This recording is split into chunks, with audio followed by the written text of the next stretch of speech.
जिवंत राहिलोय मी सत्य कथनासाठीच.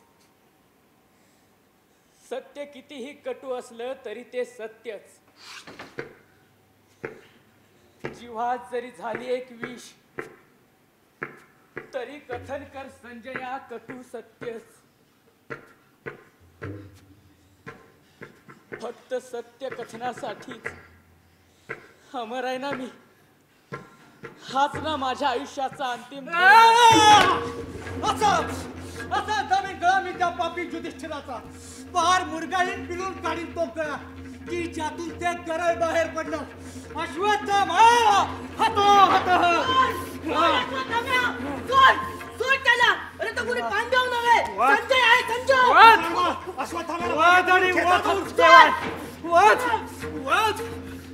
अरे अश्वत्थाम्या कसला रे योद्धा तू. अरे वध हवा असला तो शत्रूचा. अरे संजय अवध्ये आणि तटस्थ आहे.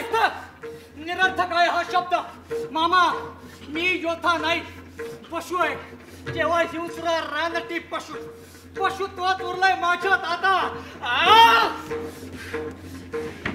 ऐका तर माझा उद्घोष. जे नाहीत माझ्या पक्षाचे माझे शत्रूच आता ते सारे. वेडा आहेस तू, वेडा अश्वत्थामा. पिसाळ पशु बनलायस तू.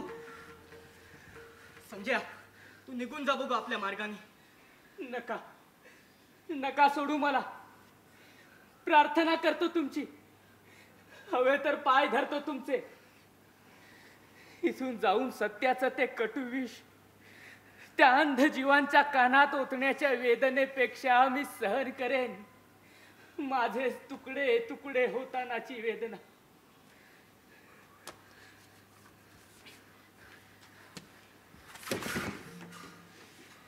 मुक्त कर मला अश्वत्थामा सत्य कथनाच्या या अघोरी जगण्यातून. काय करू मामा, मी काय करू. वध हीच आता माझी मानसिकता बनून राहिली. कोणत्याही नीतीचे बाद या मानसिकतेला आता तटू शकत नाही.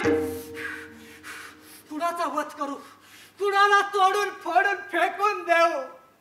मामा मी